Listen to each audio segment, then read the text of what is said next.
ব্যস্ত শহরের মাঝে ছোট্ট একটি কর্মশালা।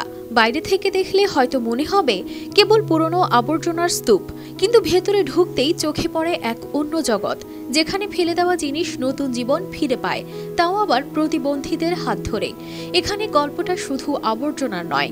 এই কারখানায় কারো হাত নেই, কারো চোখে আলো নেই, কেউ আবার পোলিও রোগে চলাফেরায় অক্ষম, কিন্তু সমাজের অবহেলিত এই মানুষগুলোর হাত ধরেই সিগারেটের প্যাকেট রূপ নিচ্ছে মোমবাতিতে, প্লাস্টিকের টুকরো হয়ে যাচ্ছে দামি শিল্পকর্মে।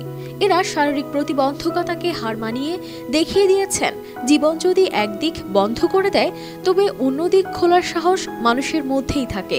শিয়া বাটার ও ভিটামিন ই সমৃদ্ধ lily glam beauty soap. Lily, always beautiful. এই কারখানা হলো দিল্লির সোসাইটি ফর চাইল্ড ডেভেলপমেন্ট, যেখানে শারীরিক প্রতিবন্ধী মানুষরা জীবনের নতুন দিশা খুঁজে পাচ্ছেন। এই কেন্দ্রের অন্যতম সদস্য রামবাবু। একটি ট্রেন দুর্ঘটনায় তার একটি হাত হারানোর পর তিনি জীবনের প্রতি আশা হারিয়ে ফেলেছিলেন, কিন্তু তার বাবা তাকে ভেঙে পড়তে দেননি। রামবাবু এই কেন্দ্রে যোগ দেওয়ার পর শিখেছেন কিভাবে সীমাবদ্ধতা কাটিয়ে নতুন কিছু তৈরি করা যায়। এখন তিনি ফেলে দেওয়া সিগারেটের প্যাকেট থেকে পেপিয়ার মেশি দিয়ে মোমবাতি বানাচ্ছেন। 2005 में मेरे साथ ट्रेन एक्सीडेंट हुआ था। फिर उसके बाद मेरे को कुछ ज़्यादा निराशा सी होने लगी थी। फिर मेरे फादर ने मुझे আরেকজন আব্দুল শেখ ছোটবেলায় পোলিওতে আক্রান্ত হয়েছিলেন। এর ফলে তার চলাফেরায় অক্ষমতা দেখা দেয়, কিন্তু তিনি এই কেন্দ্রে এসে দেখিয়েছেন সাহস আর ইচ্ছা শক্তি থাকলে সবকিছু সম্ভব। তিনি বিভিন্ন বর্জ্য পদার্থকে ব্যবহার করে নতুন পণ্য তৈরি করছেন।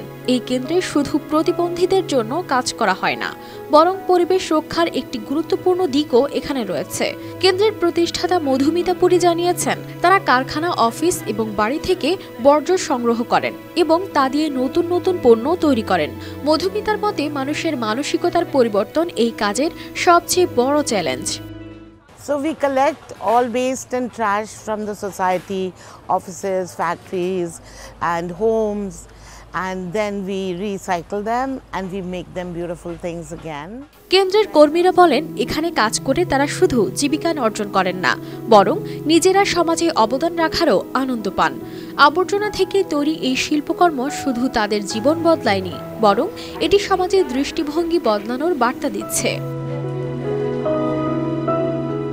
কানিস ফাতেমা শিমু, RTV।